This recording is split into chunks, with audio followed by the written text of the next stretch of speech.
Hi, I'm Janet, and I'm 32 years old. 3 years ago, I made a decision that changed everything between me and my family. I stopped going home for holidays, stopped calling every week, and basically disappeared from their lives. But this Thanksgiving, I thought things would be different. I thought my success, my new life, my financial stability would somehow earn me the respect I'd been craving since childhood. I was so wrong. What happened that night at our family dinner table shocked everyone, including myself. And the words that came out of my mouth changed our family dynamics forever. Before I tell you what happened that night, let me know where you're watching from and hit that like button if you've ever felt like an outsider in your own family. And make sure to subscribe because this story gets intense and you won't want to miss how it all unfolds. Growing up as the youngest in a family of 4 kids, I always felt like I was watching life through a window instead of actually living it. My mother Martha had this way of making it crystal clear who her favorites were, and spoiler alert, it wasn't me. Sandra, my oldest sister, was the golden child. She got married at 22 to her high school sweetheart, had 3 beautiful kids by 28, and lived just 2 miles from our childhood home. To my mother, Sandra represented everything a woman should be: devoted, wife-loving mother, and most importantly, available whenever Mom needed something. Then there was Beverly, my middle sister, who became a registered nurse. Mom would beam with pride whenever she talked about Beverly's job, how she was saving lives and making a difference in the world. Beverly worked long shifts at the local hospital, but she still managed to visit Mom twice a week, bringing groceries and helping with household chores. My brother Ronald was the baby boy, the prince of the family. Even though he was only 2 years older than me, he could do no wrong in Mom's eyes. When he dropped out of college to pursue a career in construction, Mom called it practical. When he moved back home at 25 after a failed engagement, Mom called it smart financial planning. When he finally got married last year at 30, Mom threw them the biggest backyard wedding party our neighborhood had ever seen. And then there was me. The one who wanted too much, dreamed too big, and apparently cared too little about family values. From the time I was 16, I knew I wanted something different than what my small hometown in Ohio could offer. I wanted to work in marketing to create campaigns that would reach millions of people to build something bigger than myself. But every time I talked about my dreams, Mom would shake her head and say things like, "That's nice, honey, but don't forget what really matters in life." When I graduated college with a degree in marketing and communications, instead of celebrating, Mom asked when I was going to settle down and give her more grandchildren. When I got my first job at a small marketing firm in Cleveland, Mom worried that I was getting too focused on career and not enough on finding a good husband. And when I announced that I was moving to Chicago for a better opportunity, the silence at the dinner table was deafening. The day I left for Chicago, Mom hugged me goodbye, but it felt mechanical, like she was already mourning the daughter she thought she was losing. Sandra said I was being selfish, leaving the family behind for money and status. Beverly wished me luck, but reminded me that there were plenty of good jobs closer to home. Only Ronald seemed genuinely excited for me, which somehow made leaving even harder. Those first few months in Chicago were lonely in ways I hadn't expected. I'd call home every Sunday trying to share my small victories, my new apartment, the projects I was working on. But the conversations always felt one-sided. Mom would update me on Sandra's kids, Beverly's latest work stories, Ronald's job progress, and then ask me a polite question or two about my life before moving on to more important family matters. Over 3 years, those Sunday calls became monthly calls, then holiday calls, then just birthday calls. I stopped coming home for Thanksgiving, Christmas, Easter. I told myself I was too busy, that work demanded too much of my time. But the truth was, it hurt too much to sit at that table and feel invisible while everyone else's lives were celebrated and discussed. But this year was going to be different. This year, I was returning home as a success story they couldn't ignore. In the past 3 years, I'd been promoted 3 times. I was now the marketing director at a Fortune 500 company, managing a team of 15 people, and handling campaigns with budgets that exceeded my hometown's annual municipal spending. My salary had six figures, my apartment overlooked Lake Michigan, and I just closed a deal that would create over 200 new jobs in the Midwest. When Mom called me in early November and invited me home for Thanksgiving, her voice had a warmth I hadn't heard in years. She said the whole family would be there, that Sandra's kids were asking about their Aunt Janet, that it would mean so much to have everyone together again. For the first time in a long time, I felt hope blooming in my chest. Maybe my success had finally proven something to them. Maybe they were ready to see me as more than the daughter who chose career over family. I went all out preparing for this visit. I spent over $2,000 on gifts.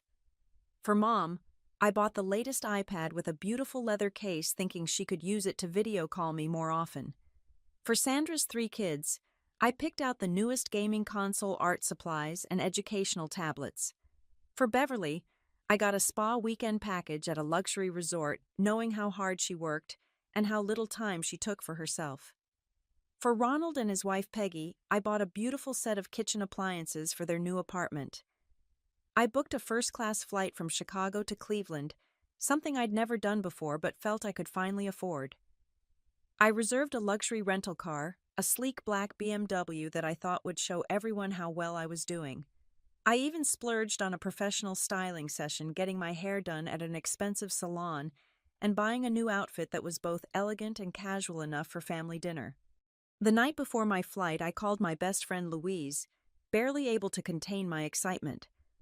I told her about all the gifts, about how I was finally going to show my family that I'd made something of myself, that I wasn't the irresponsible dreamer they thought I was. Louise, who'd known me since college and had witnessed many of my family disappointments over the years, was gentle but realistic. "Janet, I'm happy you're excited, but just remember, people don't usually change overnight. Your success is amazing, but it doesn't necessarily mean they'll suddenly see you differently." I brushed off her concerns. "Louise, when they see that I'm financially stable, that I can take care of myself and even help them out, they'll have to respect that. Money changes how people see you, whether we like it or not." But even as I said those words, there was a tiny voice in the back of my head wondering if Louise might be right. I pushed that voice down, focusing instead on the vision I had of walking into my childhood home as the successful daughter who'd finally made her family proud.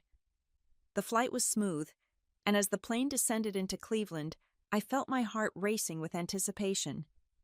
The BMW rental was everything I'd hoped for, and during the 40-minute drive to my hometown, I practiced in my mind how I'd casually mention my recent promotion, my team's latest successful campaign, my company's expansion plans.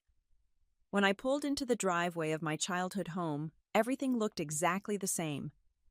The small two-story house with its faded blue siding, the overgrown garden that Mom never had time to tend properly, the mailbox that leaned slightly to the left and had been that way for as long as I could remember. For a moment, seeing it through my adult eyes, I realized how much my perspective had changed. This house that had seemed so big and important in my childhood now looked small and tired. But that didn't matter.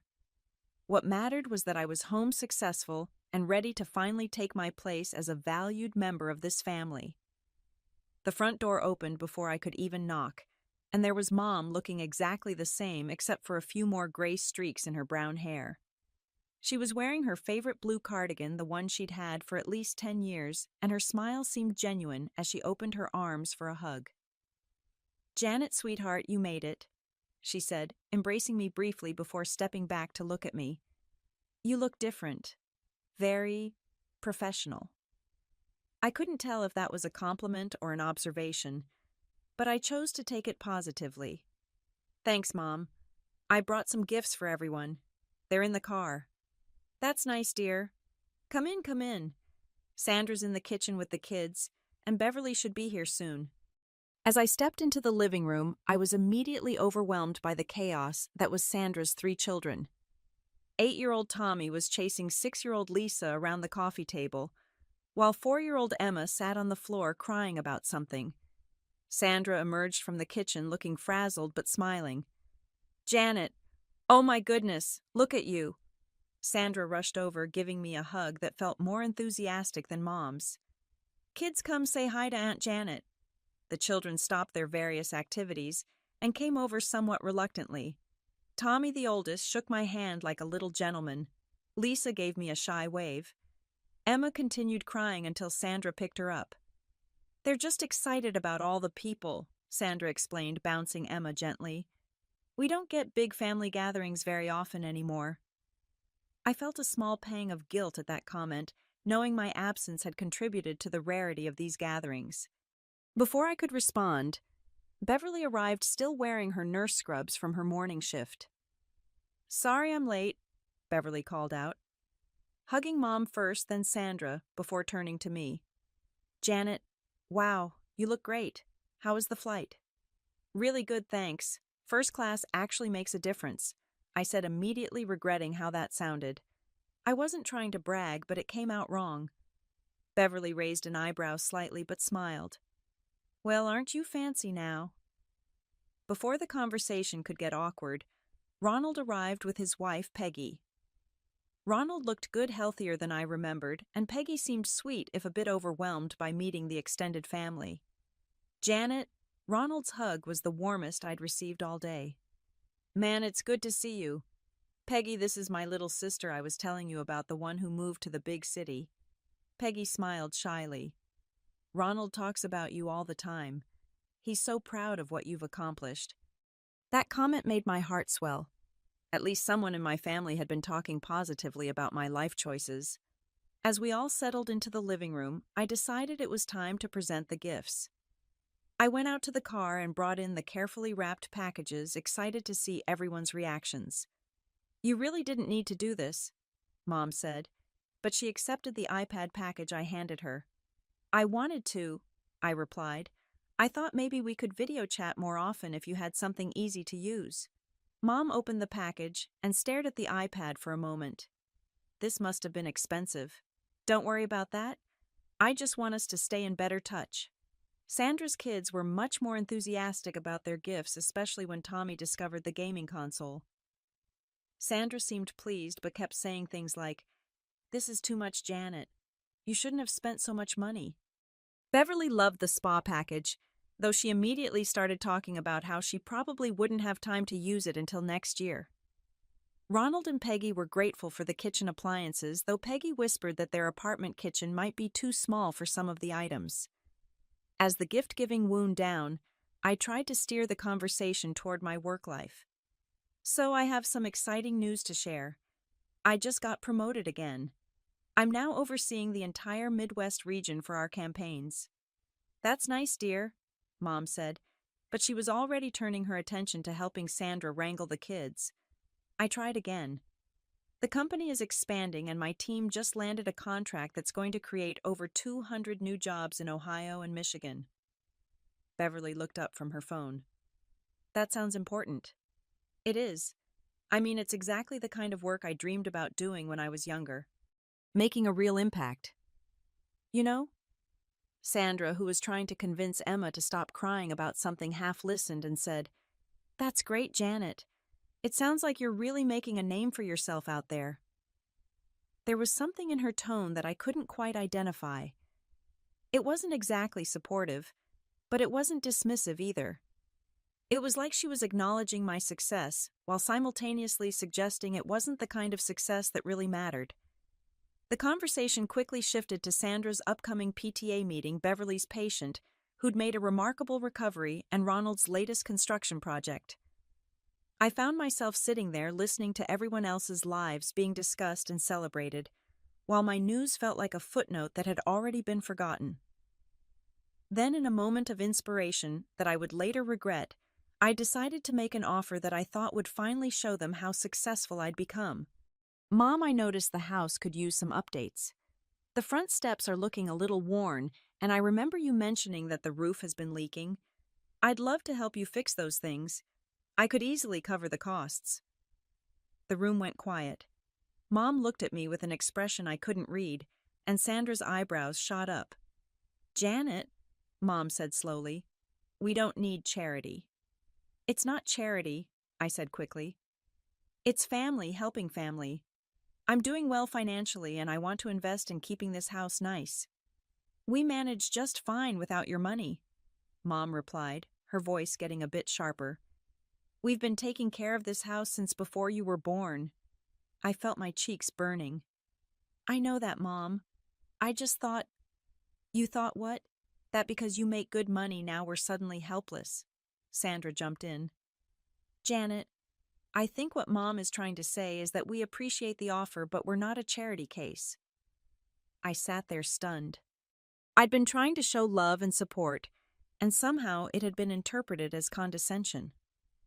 The rest of the afternoon passed in polite but strained conversation, and I began to realize that Louise might have been right. My success hadn't changed their perception of me at all. If anything, it seemed to have made things worse. As evening approached, the tension from my earlier offer hadn't dissipated. Instead, it seemed to hang in the air like smoke, making every interaction feel forced and uncomfortable. Sandra had taken charge of dinner preparations, moving around Mom's kitchen with the confidence of someone who'd been doing this for years. When I offered to help, she politely but firmly declined. Thanks, but I've got a system going, Sandra said, stirring something on the stove. You're not familiar with how Mom likes things done anyway. That comment stung more than it should have. It was true that I hadn't been in this kitchen for 3 years, but it was still the kitchen where I'd learned to cook, where I'd helped prepare countless family meals during my childhood and teenage years. Beverly was setting the table, and I watched her lay out 7 place settings. 7.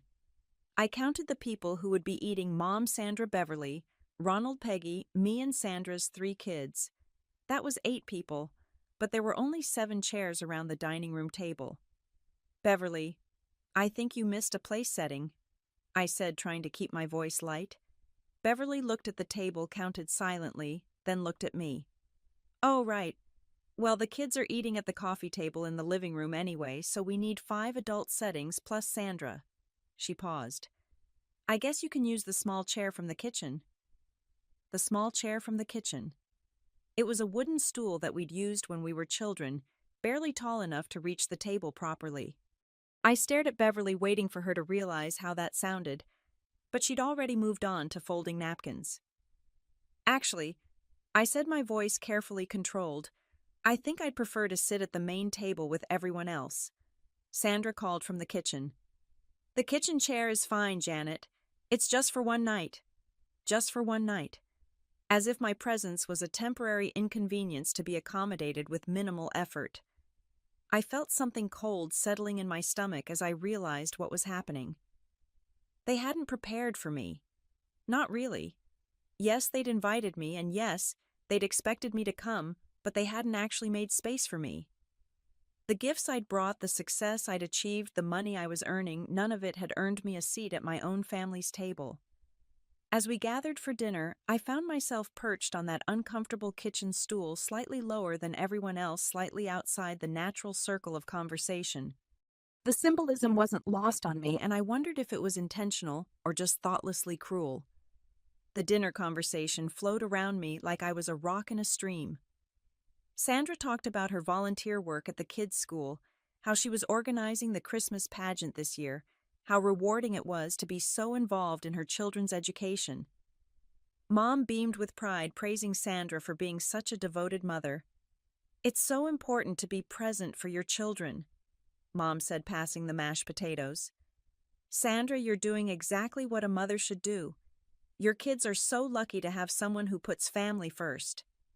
Beverly shared stories from the hospital, talking about a particularly difficult case where she'd stayed late several nights in a row to help a patient through a crisis.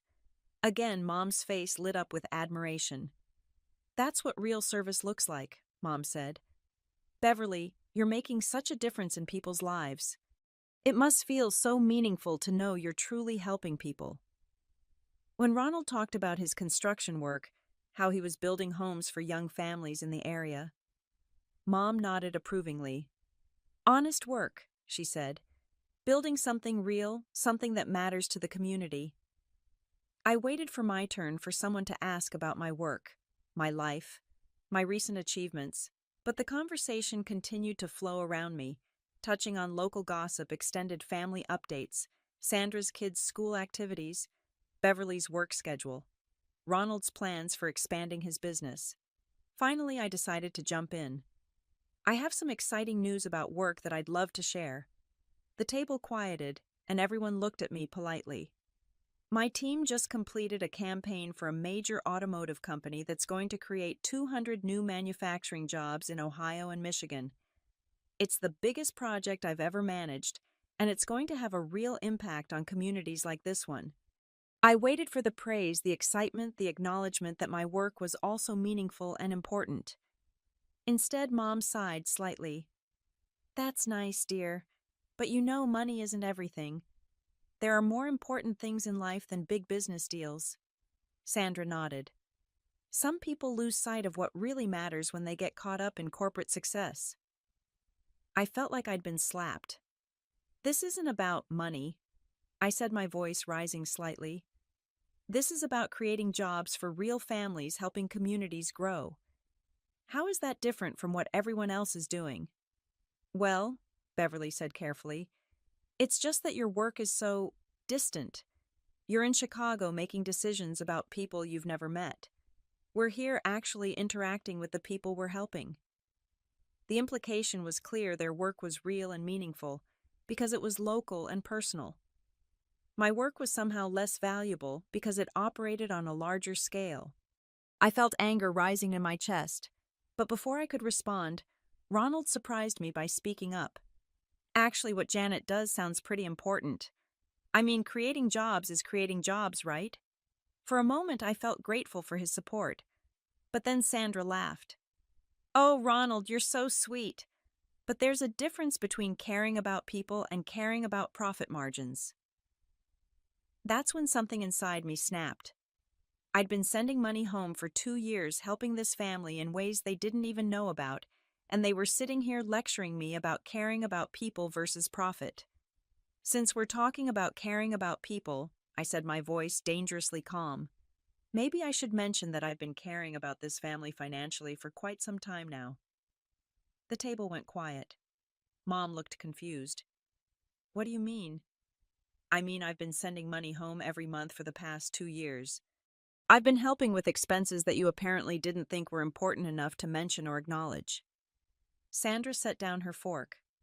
"What kind of expenses?" I could have stopped there. I could have backed down, changed the subject, pretended I'd misspoken.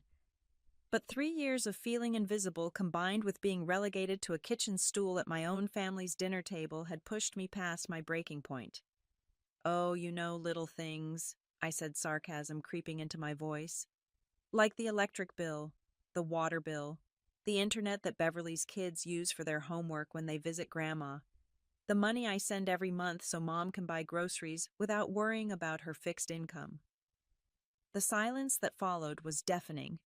Everyone was staring at me, and I could see the shock on their faces as they realized what I was saying.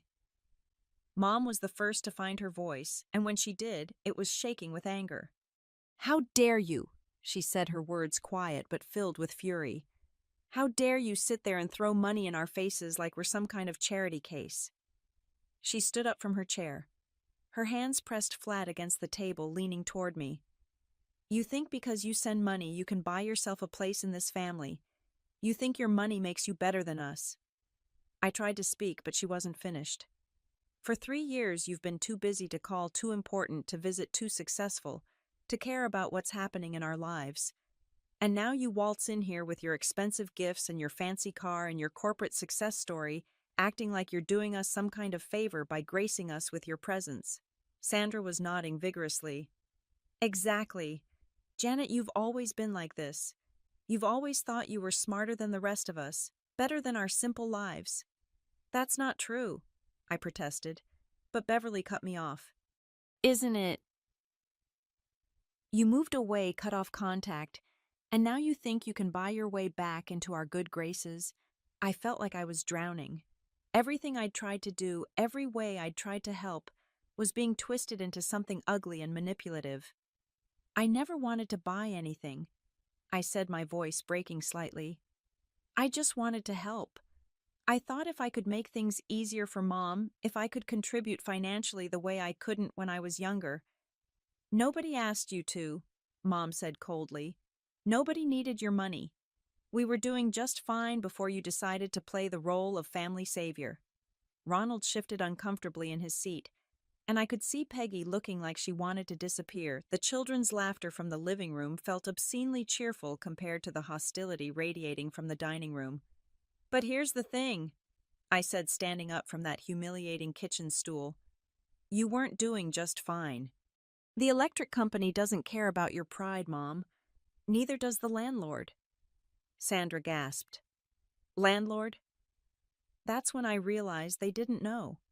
They had no idea how much I'd actually been covering. You didn't tell them, I asked Mom, genuinely surprised. You didn't tell them that you've been behind on rent for over a year, that I've been paying it to keep you from getting evicted. The color drained from Mom's face. Sandra looked back and forth between us like she was watching a tennis match. That's impossible, Beverly said. Mom owns this house. No, I said quietly. She doesn't. She hasn't for 2 years. She had to sell it to pay for medical bills after her surgery. Remember the surgery she didn't want to worry any of you about because you all have your own families to take care of. The silence was so complete, I could hear the clock ticking in the kitchen.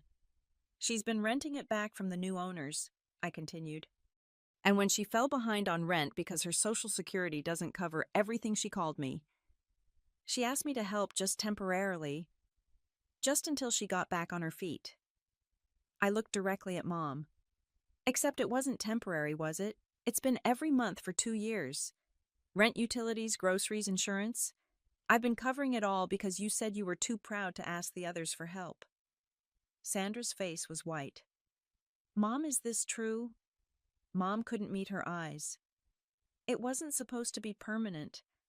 I thought I could manage. But you could manage, Beverly said, her voice rising. You could have asked us. We could have helped. Could you? I asked. Beverly, you're supporting yourself on a nurse's salary. Sandra, you're raising 3 kids on 1 income because you can't work full-time with Tommy's special needs. Ronald, you're just starting your business with Peggy. Could any of you have actually covered $1,200 a month in rent plus utilities plus groceries? The math hit them like a physical blow. $1,200 a month was more than most of them made in disposable income. I didn't ask for help to make you feel guilty, I said, my voice getting stronger. I helped because I loved this family, because I wanted Mom to have security, because I thought maybe if I could contribute in a meaningful way, I'd finally have a place here. But Mom wasn't listening to explanations anymore. She was staring at me with a mixture of humiliation and rage, and when she spoke, her voice was ice cold. You want a place in this family, she said, pointing directly at me. Well, let me tell you something, Janet. You don't deserve a seat at this table. You think your money makes you important, but all it makes you is manipulative. You held this over our heads, made us dependent on you so you could feel superior. The accusation hit me like a physical blow. That's not what happened. Isn't it? Sandra said, her voice rising. You disappear from our lives, then secretly pay our bills, so you can throw it in our faces when we don't appreciate you enough.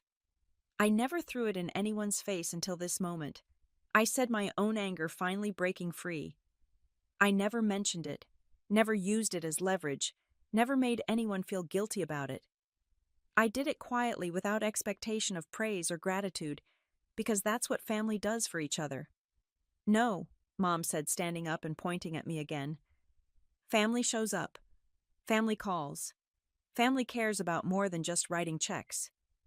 You don't deserve a seat at this table because you haven't earned it. Money doesn't buy you love, and it doesn't buy you a family. The room was spinning. 3 years of hoping for acceptance, 2 years of financial sacrifice, and it all came down to this. I was still the outsider, still the daughter who didn't belong. But as I stood there looking at the faces of people I'd been trying so hard to please, something shifted inside me. The hurt was still there, but underneath it was something stronger, clarity. I looked at each of them, these people I'd been desperately trying to impress, and I realized something important. They were right about one thing, Money couldn't buy me a place in this family, but they were wrong about everything else. I stood up straighter, my voice calm and clear when I spoke. You're absolutely right, Mom. I don't deserve a seat at this table. I paused, letting that sink in. But then again, neither do any of you. The shock on their faces was immediate.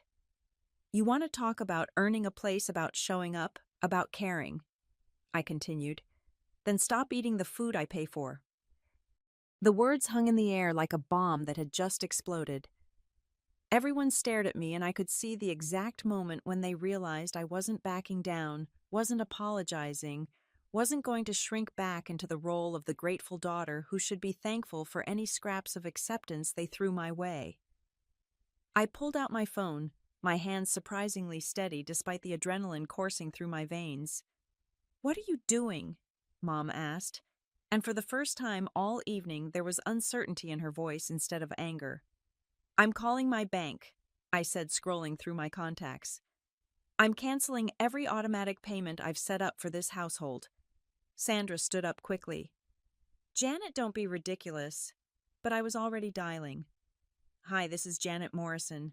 I need to cancel several automatic payments immediately." "Janet, hang up the phone," Mom said, but there was panic creeping into her voice now. "Yes, I'll hold," I said to the bank representative. Then looked directly at my mother. "Mom, you said nobody asked for my money, right? That you were doing just fine without it. Well, now you can prove it." Beverly grabbed my arm. "This is crazy. You're being childish." I gently pulled my arm away and spoke back into the phone. "Yes, I'm here. I need to cancel the automatic rent payment to Morrison Property Management, $1,200 monthly. Yes, effective immediately." Mom sank back into her chair. "You can't do this." "The electric bill payment to Ohio Edison, approximately $300 monthly." I continued into the phone. "And the grocery allowance payment to Martha Morrison, $400 monthly." "Janet, please," Sandra said, and I could hear real fear in her voice now. "Think about what you're doing." "I am thinking," I said, holding up a finger as the bank representative confirmed the cancellations. "The internet and cable payment to Spectrum, 80 monthly, and the car insurance payment for Ronald Morrison, 150 monthly." Ronald's face went white. "My car insurance?" "Yes, your car insurance," I said, still holding the phone. "The insurance that keeps you legal to drive to your construction jobs. The insurance Mom asked me to cover because you were struggling to get your business off the ground." I spoke back into the phone. "Yes, cancel all of those. Thank you." As I hung up, the silence in the room was deafening. Everyone was staring at me like I'd just burned the house down. "There," I said, putting my phone back in my purse. "Problem solved. No more money from the daughter who doesn't deserve a seat at the table. You can all go back to managing just fine without me." Mom was gripping the edge of the table. "Janet, you don't understand. If you stop those payments—" "What, Mom?" "If I stop those payments, what happens? You get evicted. The lights get turned off. Ronald can't drive to work. Sandra can't use the internet for her PTA organizing." I looked around the table at all of them. Funny how quickly my meaningless money became essential, isn't it? Sandra was shaking her head. "This isn't fair. You're punishing all of us because your feelings got hurt." "My feelings got hurt." I laughed, but there was no humor in it. "Sandra, I've been sending over $2,000 a month to this family for 2 years. $2,000. That's $24,000 a year. That's $48,000 total that I've contributed to keeping this family afloat." The numbers hit them like individual slaps. "I did it quietly, without fanfare, without asking for gratitude or recognition." I continued. "I did it because when Mom called me crying about the medical bills and the house situation, I couldn't stand the thought of her being scared or homeless or going without food." Beverly was starting to cry. "We didn't know." "You didn't know because you didn't want to know," I said.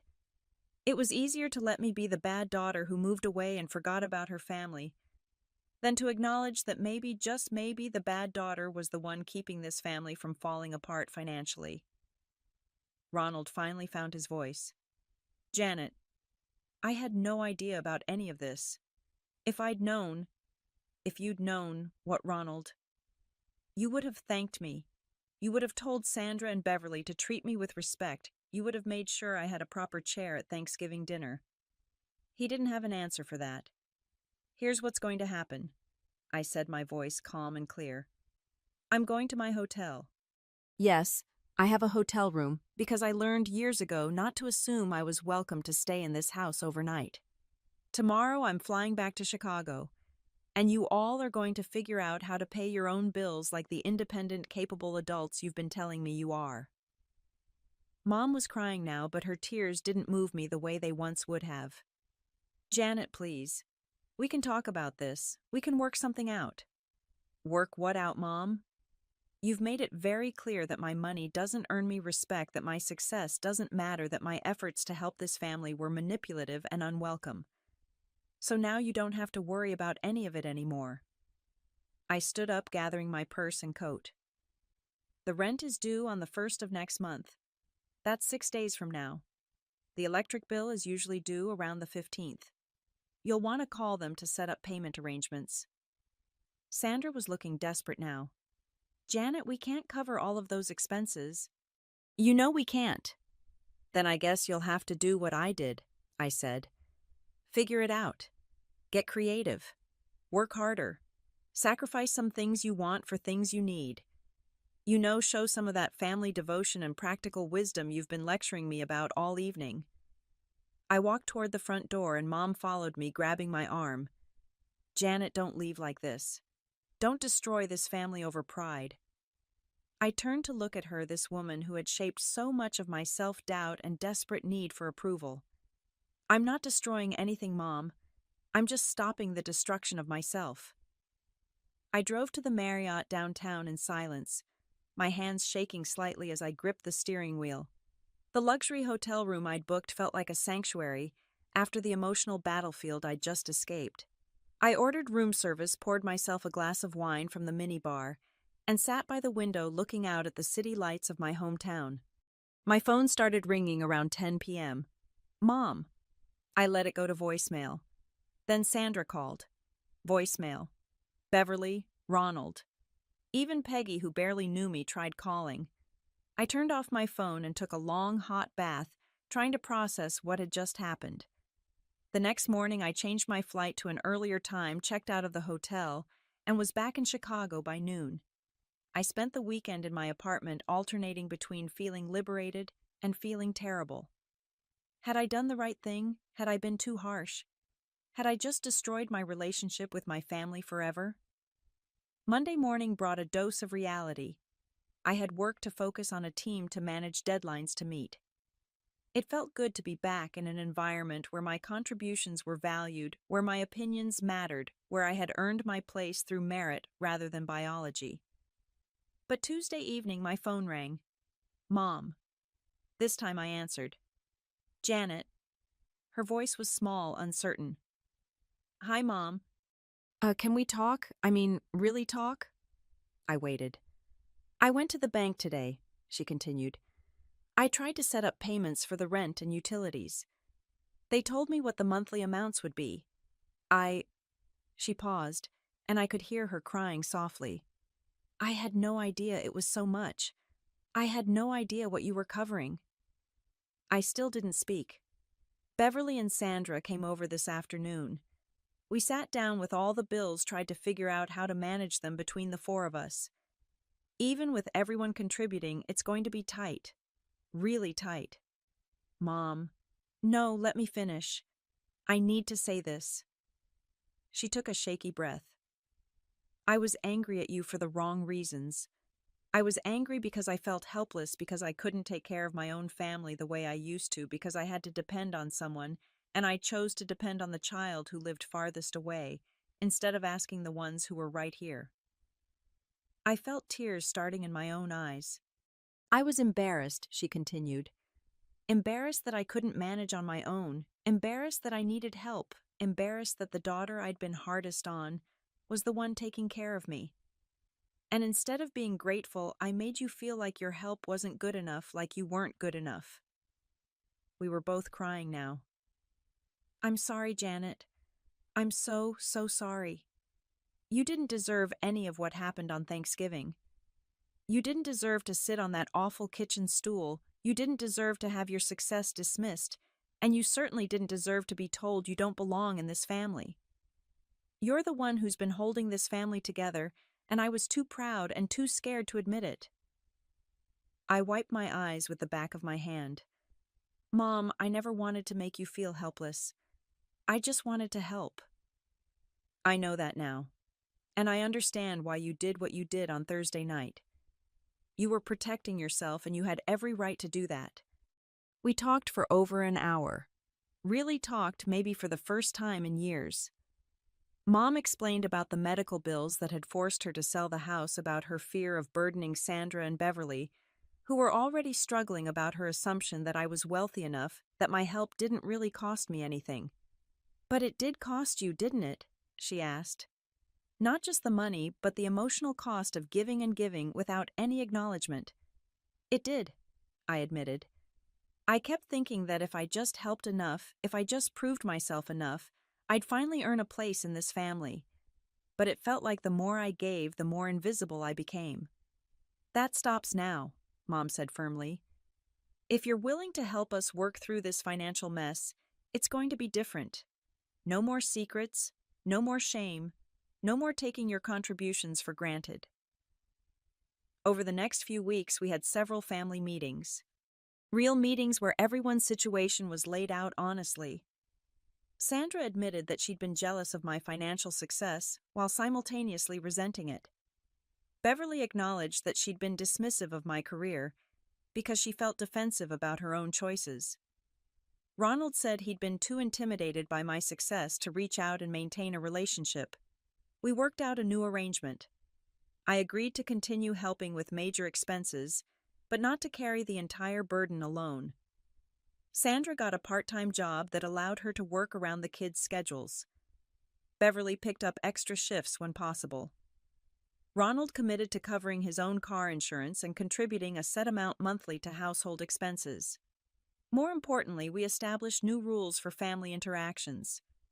My career and life choices would be respected and celebrated just like everyone else's. Family dinners would have enough chairs for everyone. Financial discussions would be open and honest, not hidden and shameful. It wasn't perfect immediately. We had setbacks, arguments, moments where old patterns tried to reassert themselves. But something fundamental had changed. I had learned to set boundaries, to demand respect, to value my own contributions. And my family had learned that love without acknowledgement isn't really love at all. 6 months later, when I came home for Sandra's birthday dinner, there was a proper chair waiting for me at the table. Not just any chair, but the chair at Mom's right hand in what had always been considered the place of honor. As I sat down, Mom squeezed my hand and said, "Thank you for teaching us how to treat you. Thank you for not giving up on us, even when we gave up on ourselves." That Thanksgiving had taught me that sometimes the greatest act of love is knowing when to say no. Sometimes you have to be willing to lose a relationship in order to save it. And sometimes the people who need you the most are the ones who take you for granted the longest. Love without boundaries becomes enabling. Generosity without respect becomes manipulation, even when that's not the intention. And your worth isn't determined by how much you give, but by how much you respect yourself.